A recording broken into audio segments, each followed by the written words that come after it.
오늘 기업, 오늘 사람. 증시가 개장하기 전에 알찬 정보 미리 알아보는 시간입니다.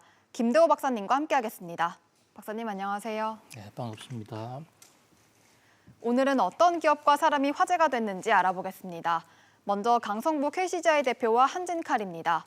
다음은 이원희 현대자동차 사장, 그리고 손정희 소프트뱅크그룹 회장입니다. 마지막으로 김태한 삼성바이오로직스 사장이 오늘의 기업과 사람으로 선정됐습니다. 첫 번째 오늘의 기업과 사람, 강성부 KCGI 대표와 한진칼입니다. 한진그룹의 경영권 분쟁이 새로운 국면을 맞았습니다. 대한항공이 아시아나항공을 인수하는 과정에서 한진칼의 지분율 판도가 바뀔 걸로 보이는데요. 그러자 KCGI가 반격에 나섰습니다. 박사님, 이 KCGI가 한진칼의 제3자 배정 유상증자에 대해서 신주 발행 금지 가처분 신청을 했어요. 네, 지금 대한항공의 아시아나 인수가 중대 기로를 맞고 있습니다. 네. 당초에 우려했던 최악의 시나리오, 그러니까 한진칼의 대주주가 주식 발행을 금지해달라라는 이런 가처분 소송을 법원에 제출을 했거든요. 네. 만약에 이 법원의 가처분 소송을 법원에서 받아들이게 되면 산업은행과 한진칼의 조은태 회장이 추진해왔던 이 아시아나 인수가 전면적으로 중단되는 아주 엄중한 사태를 맞게 되는 것입니다.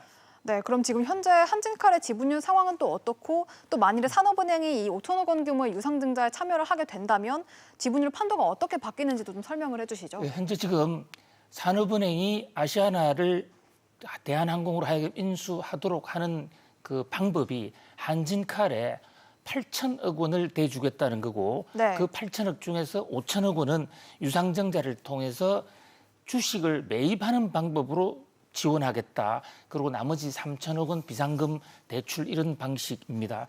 그럼 만약에 5천억 원의 유상증자를 하게 되면 현재 한진칼 전체의 지분 구도에 큰 변화가 일어나는데요. 말씀 주신 것처럼. 네. 현재 지금 한진칼은 강성부 펀드, 그러니까 조현아 연합군, 세 연합군이 모여서 46%의 1위 주주로 올라와 있고, 네. 이것이 내년 3월 주총이 되면 조은태 회장을 교체할 수도 있는 아주 그 막강한 지분을 보유하고 있거든요. 그런데 산업은행의 만약에 5천억의 유상증자가 허용이 되면 산업은행이 지분이 10%로 늘어나게 됩니다.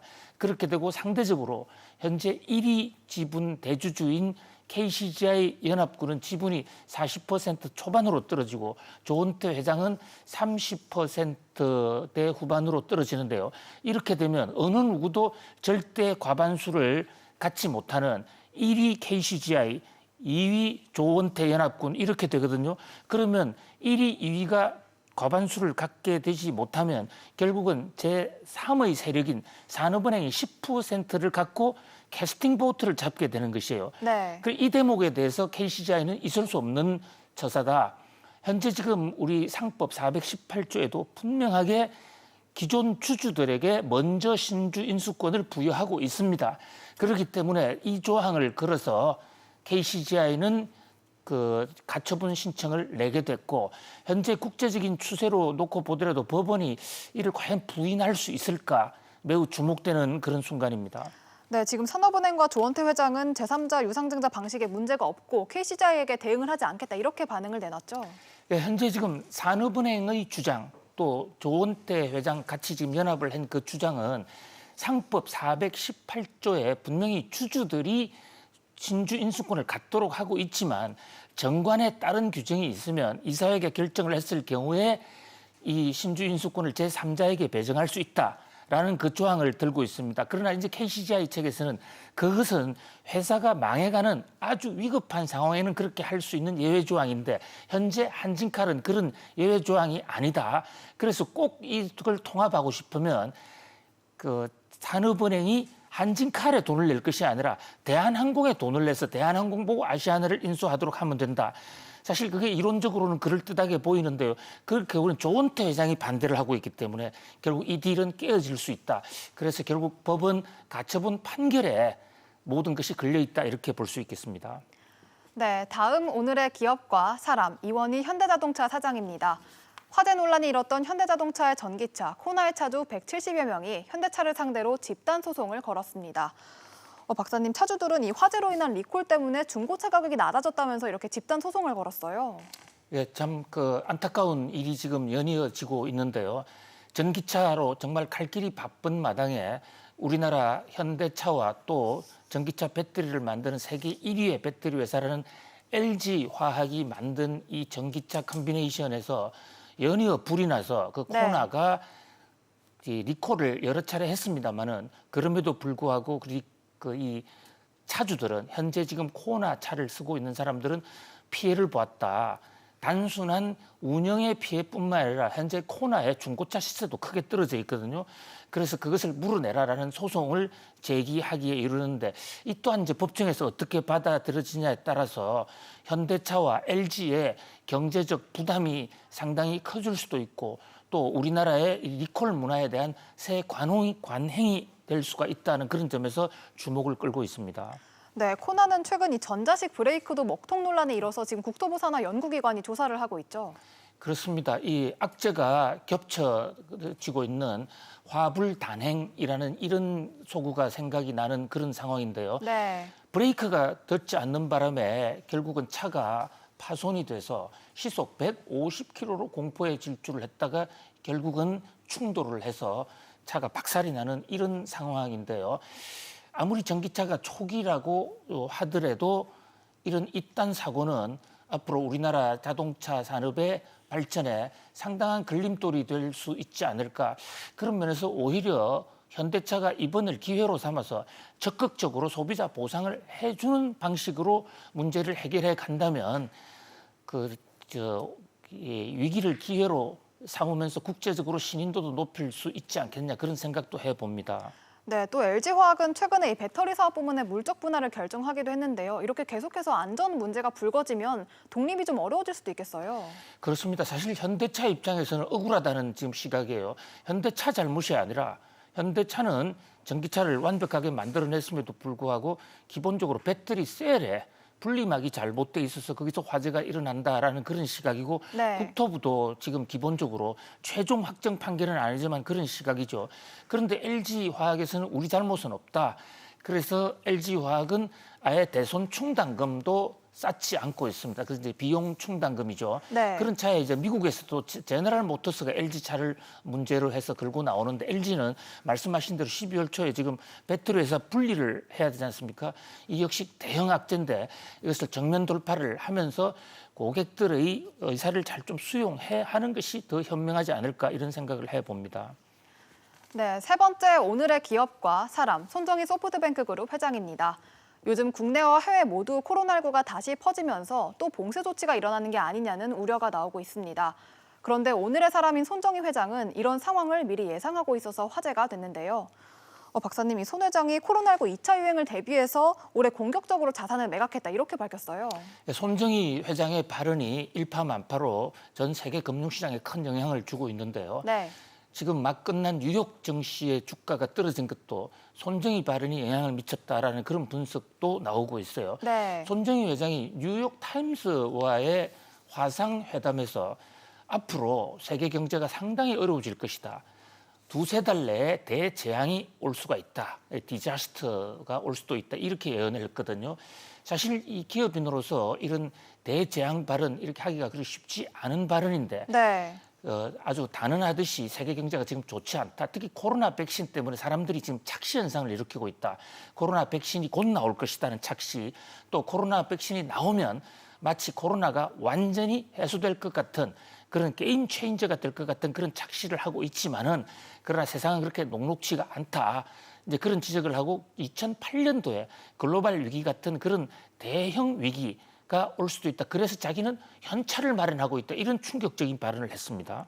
네, 그리고 이 소프트뱅크는 올 상반기에 최악의 적자를 기록했다가 상반기에 흑자 전환을 했습니다. 그런데 이렇게 소프트뱅크가 위기를 탈출할 수 있었던 거는 미국의 헤지펀드 엘리엇 때문이었다고 해요. 예, 그것도 뉴욕 증시에서 지금 큰 화제가 되고 있는데 엘리엇 하면 우리나라 삼성물산의 합병을 반대해서 화제가 됐고 또 현대차의 글로비스를 주축으로 한 지배구조 개편에도 반대를 해서 우리나라에도 상당히 잘 알려진 그런 헤지펀드죠. 네. 그래서 폴싱어 회장이 유명한 헤지펀드의 대부가 있습니다. 근데 폴싱어 회장의 아들 아들이 지금 사실상 경영을 승계를 해 나가는 40대 초반인데요.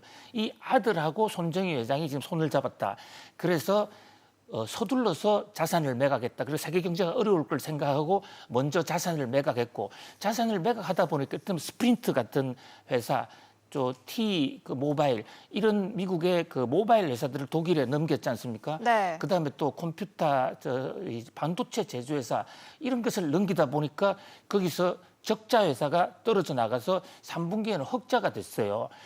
그런데 이제 이런 것들이 다 어떤 회사가 단순하게 어렵다 해서 위기 탈출이 아니라 엘리어트의 폴싱어 회장의 아들하고 그동안에 오래 상의를 한 결과 세계 경제가 상당히 어려워질 수 있다는 그런 어떤 위기 신호에 따른 적극적인 선제적 대응이다. 최근에 손정희 회장이 나스닥의 큰 고래, 나스닥을 움직이는 고래다 이런데 지금 이 엄청난 현찰을 가지고요. 증권시장에서 주식을 사고 팔면서 큰 손으로 행세를 하고 있는데 가장 큰 특징적인 패턴이 스타트업에 대한 투자를 획기적으로 줄였고 네. 그 대신에 지금 큰 기술주 기업에 투자를 많이 하고 있는 그런 지금 투자 패턴을 보이고도 있습니다. 네, 그리고 일각에서는 이 알리바바의 주가가 크게 오르면서 소프트뱅크가 흑자 전환에 성공했다 이런 분석도 나오고 있는데요.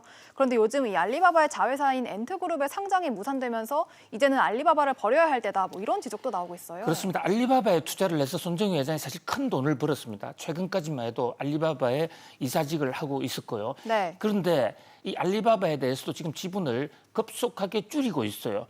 공교롭게도 손정희 회장이 줄이고 난 이후에 알리바바의 주가가 대폭락을 했거든요. 네. 그래서 대참사를 미리 막았다 이러는데 일각에서는 손정희 회장이 알리바바에 아예 손을 떼지 않겠는가라는 그런 전망도 나오고 있습니다. 아무튼 이 나스닥의 고래 손정희 회장이 무엇을 근거로 세계 경제 대참사를 예고를 했고 앞으로 과연 세계 경제가 어떻게 진행될 것인지 두고 볼 일이라고 하겠습니다. 네, 마지막 오늘의 기업과 사람, 김태한 삼성바이오로직스 사장입니다. 문재인 대통령이 어제 인천 송도를 방문했습니다. 바이오 산업 현장 방문 행사에 참석한 건데요. 문 대통령은 이 자리에서 삼성바이오로직스와 셀트리온에게 각별한 감사 인사를 했습니다. 박사님, 어제 문 대통령이 구체적으로 어떤 내용을 언급했는지 전해주시죠. 네, 어제 인천에는 우리나라의 정치, 경제, 재계 실력자들이 총 집합을 했습니다. 네. 연세대학교 송도 캠퍼스가 있어요.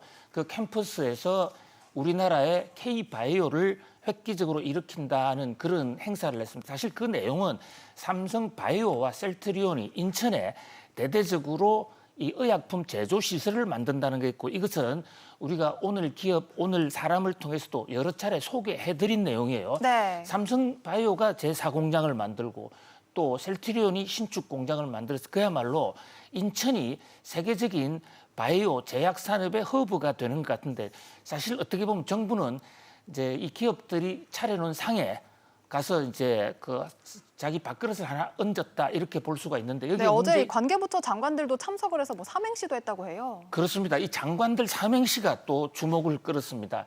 이 바이오를 가지고 삼행시를 했는데요. 삼행시 잠깐 한번 볼까요? 성윤모 그 산업부 장관부터 시작해가지고 바는 바이오 산업의 미래를 책임지는 산업부 장관 성윤모입니다. 이렇게 성윤모 장관이 자기 소개를 하니까 바로 이어서 이 박능우 보건복지부 장관이 나와서 바이오의 이자를 받아서 21세기 K 방역으로 국민 건강을 지키는 박능우입니다. 또 그다음에 오자는 최기영 과기부 장관이 받아서 오늘보다 더 나은 내일. 물론 재미는 있습니다만은. 또 이게 뭐 상당히 잘 짜여진 각본이긴 합니다만은 다소 좀 신선한 감은 좀 떨어지죠. 그리고 재벌들의 이 행사에 이 정부가 밥그릇을 얹는 모습은 좀 더 신선해 보이지가 않고요. 오히려 정부가 앞장서서 지금 코로나가 이렇게 창궐을 했음에 불구하고 우리나라는 코로나 백신 이상에도 하나 가지 못하고 남의 나라 코로나 백신을 얼마나 사오느냐 마느냐 하는 이런 비참한 신세가 된 게 오늘날 우리나라 바이오 산업의 현실입니다.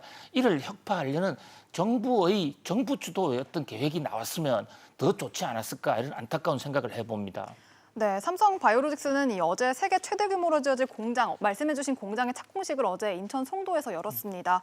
이 공장은 세포주 개발부터 완성품 생산까지 모든 과정이 한 번에 진행될 예정이라고 해요. 그렇습니다. 삼성과 셀트리온 두 회사 다 지금 대대적인 공장을 짓는데요. 특히 이 공장들은 대부분 바이오시밀라라는 복제약이나 위탁 생산하는 CMO를 만드는 회사가 될 것으로 보이고요. 네. 이게 앞으로 아시아에서의 바이오 허브가 될 수 있다는 그런 기대를 갖습니다. 특히 삼성과 셀트리온은 이 공장을 중국에서 유치해달라는 많은 요청이 있었음에도 불구하고 국내 산업의 안정적인 기반 확보와 실업 고용 확대를 위해서 국내에 정착을 하기로 했는데요. 네. 그런 면에서 상당한 기대를 모읍니다. 한 가지 아쉬운 것은 우리나라 제약 바이오 업체들이 남이 이미 개발해놓은 복제약 또 남의 도면을 가지고 해주는 위탁 생산에 지금 아직도 그치고 있다. 우리나라의 원천 이 제법 제약 특허가 제대로 없다는 게 좀 안타까운 일인데요. 이번에 계기로 우리나라가 지금 코로나 상황에서도 봤듯이 앞으로 바이오가 미래 성장 산업이 될 테고 우뚝 서는 그런 중대한 발판, 육성의 발판이 되었으면 하는 그런 간절한 기대를 해봅니다. 네, 지금까지 오늘의 기업과 사람 알아봤습니다. 내일도 알찬 정보로 돌아오겠습니다. 박사님 감사합니다. 고맙습니다.